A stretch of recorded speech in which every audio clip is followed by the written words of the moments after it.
Hi, my name is Parrish Davis. I am the owner of Direct Asset, and I'm here to talk to you today about mental conditioning. And just to give you a little background knowledge, the company is about an educational platform used for human development in regards to three major categories: mental conditioning, self defense, and financial education. Now, why we're going to talk about mental conditioning in the year of 2020 is because it has changed drastically, and it is becoming less common for people to have that attribute, which is one of the primary today with struggles and with the ongoing things we got in the world. So um, we have four major topics we're going to talk about in today's video. It's only going to be 10-15 minutes long, not going to make it drawn out.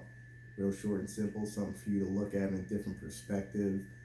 It's to help people that were going off track from their goals to get back on track, or for younger teens up to older adults to refocus on the brain process, on what it means to be mentally conditioned and go after something. So the first thing that we're going to talk about, our first topic that I got on my notepad here, is the word challenge. Okay, people see challenge as a task or something that if they don't accomplish what they're going after, they also then look at it as a setback. Well, why don't we change the way that it's you know perceived as and look at it as an opportunity? So you're creating an opportunity for yourself to then open up more opportunities, right? So with that opportunity, usually when you're going after something, it's because you want to. A lot of people also go after something because of an alternative motive that's pulling them, such as family or certain things like that. Now, the reason why that can become a problem area is because as you're going through this challenge, whatever duration it may be, if you're not doing it for yourself, that ulterior that alternative motive that you are doing it for may change, such as, let's say it was a family member, and your relationship is good, or you feel sorry, you're compassionate for them. Well, as you keep going on in life, that relationship may change. The only person that will also change but to also grow and adapt and progress is you. So you will be held self accountable for your actions, your repercussions, your results. Now, that's the first thing. So we have challenge, instead of challenge, turn it into an opportunity.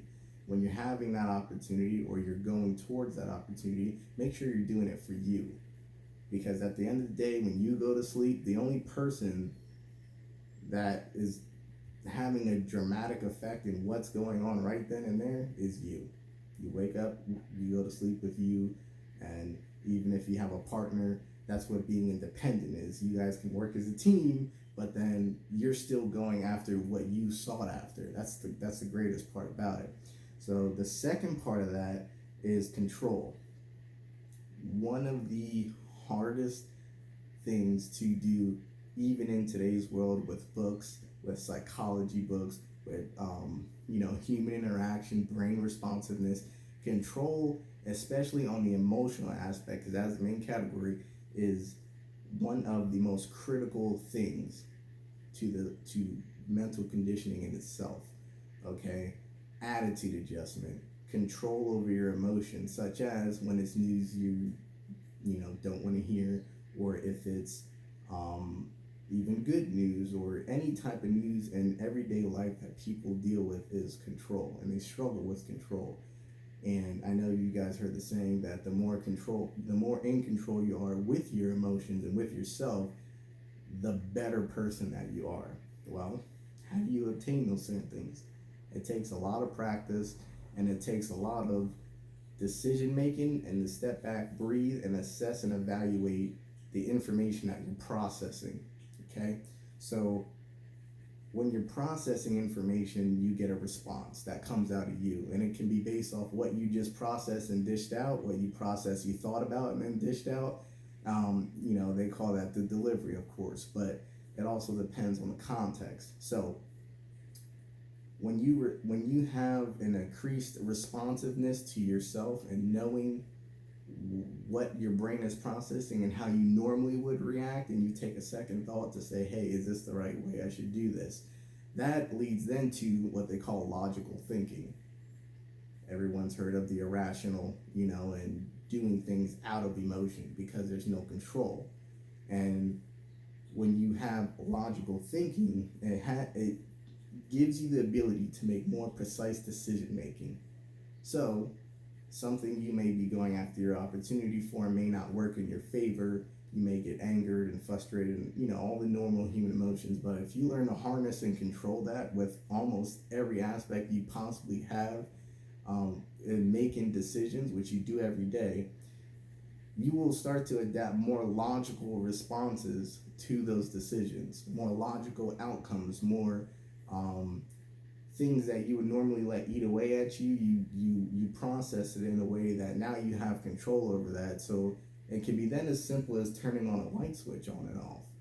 And when you master that, you're already like 50% there, because that's the hardest thing for human beings in general to have control over. The third thing we're going to talk about is to commit. New Year's, everyone goes to the gym. Just as an example, they do 1 to 3 months and then they start to like fade away, and then maybe they may come back later in the year. It's easy to start something. It's easy to pick something up and then just start, hey, I'm gonna go do it, I'm gonna go do it. And then when you start to, go downhill a little bit, that's where that commitment factor has to get into why you started this in the first place. You started every year. You started every year at the same time every year, and it's the same thing every year. Well, keep on going with it. You got the whole, 200 something odd days to go after it. Commit to it. You have an opportunity to better yourself. You have control over, hey, I want to go do this. This is what I'm going to go do. And now you got to commit to it. Okay? The fourth thing, and if you're having, sorry, let me back up. The fourth thing is, if you're having trouble committing, what you need to do is look for a guide. Look for someone that will motivate you to get up and go do it. Not someone that's going to call you every day and say, hey, get up, because we need to go back to the opportunity where you have self-accountability, meaning you're doing it for you, not that someone's pushing you to get out of bed. It's nice if they do, but they won't always hold up to that. You have to hold up to that. So looking for a guide, meaning, let's say if you came across me, or if you came across just go on motivational speakers, or look up success stories, or look up weight loss stories. There was a guy that had damage to his esophageal sphincter, and he was like 300-400 pounds. Doctors say you need to lose weight. Great story. And he was only allowed to eat, I think it was egg whites, and like maybe 2 or 3 other things, like real soft texture. And he did that, I think it was the second year, and he lost over 100 pounds. So lifestyle change. Now that's in addition to the news that he received and had to adapt to that. Sorry, but look for guides that will push you to say, you know what, I need to get back online. I need to get back on track to what I was doing, because it keeps you in line and focused with your other 2 things, such as control, what you can control, and your opportunity that you were originally going after, and now recommitting yourself again. The fourth thing is confidence. So once you are aware of 1, 2, and 3, okay, your opportunity, your control, and your commitment, confidence will come with that, because you're constantly progressing on that scale to do what you set out to do. Now, there is things that happen in life, right? But it happens to everybody. The point is, you can't use that as a continuous excuse to not be where you want to be, okay? And there's so many stories and people that are going out there, they're going after it every day, they're active on what they're doing, they're active on what they're going after, and all it takes is a light switch click. Some people, it takes a life-changing event, and maybe that's what they needed at the time. But there's a lot of upcoming between generations and education systems that it's not teaching people how to, okay, when you get to this point, this is what you need to do. You know, they're like, okay, well, I'm going to throw you out there, and when you get to that point, you need to figure it out on your own. And then the resources for help, well, they're not going to go get it. They might not like to read books, so therefore they're not going to. However, they will feel more opportune to scroll on Instagram or scroll on Facebook or scroll on YouTube, and it may spark that, hey, I need to follow these 4 steps so I can get to the next level of what I want to do.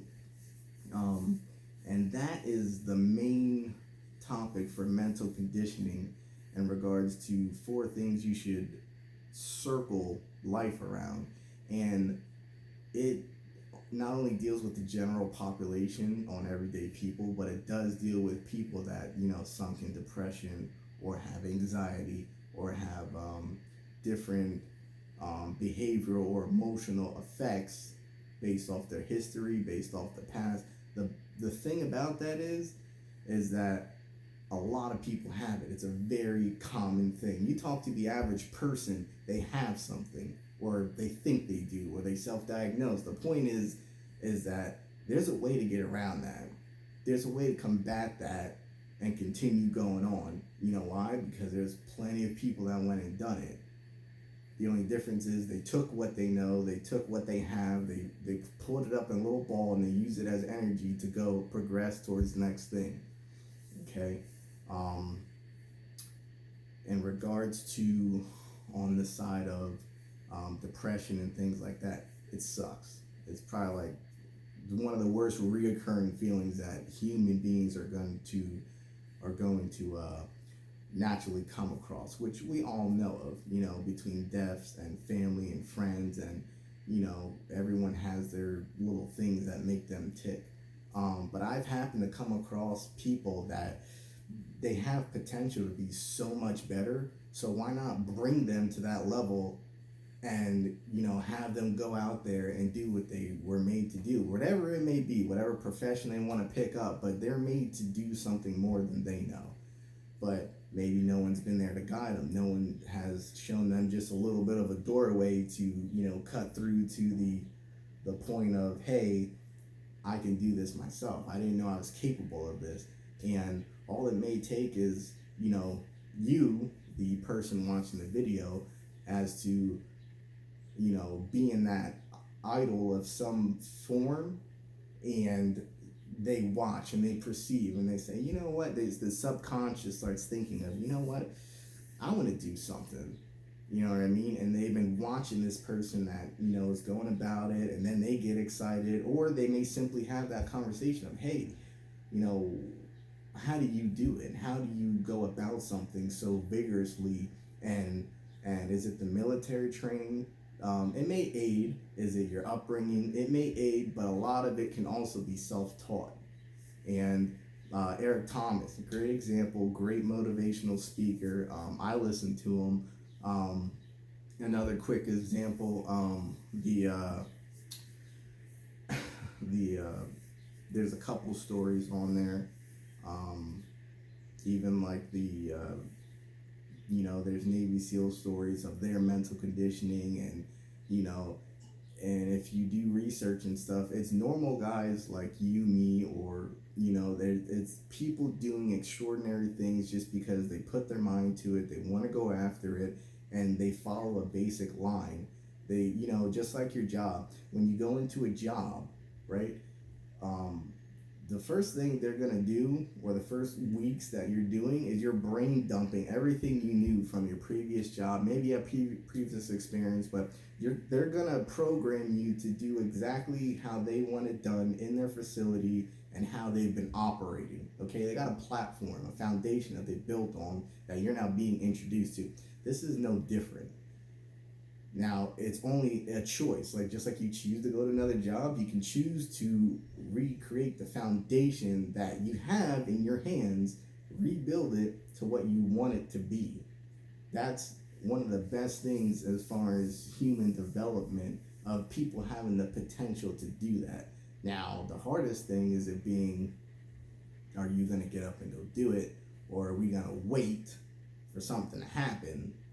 You know what I mean? And that is probably the most critical aspect of that, is like once you realize that or you come across it and you start listening to people that speak that way, you start listening to people that, have a, maybe like more intellectual knowledge in regards to how they've done something, a smarter way they did something, because guaranteed they were in the same spot you were in or I was in, and they just, one day picked it up and they said, hey, I'm going after this. Whether someone supported them, whether they didn't support them, it was a internal drive that they didn't want to be in the spot they were in anymore. And you know what? They went out there, they crushed it, and all you gotta do is look up stories online. So anyway, hope you guys learned something or took something out of it, message in the bottle type of deal. Again, my name is Parrish Davis, and thank you guys for listening. Stay active, stay fit, and go out there and do what you're supposed to do. Thank you. Bye.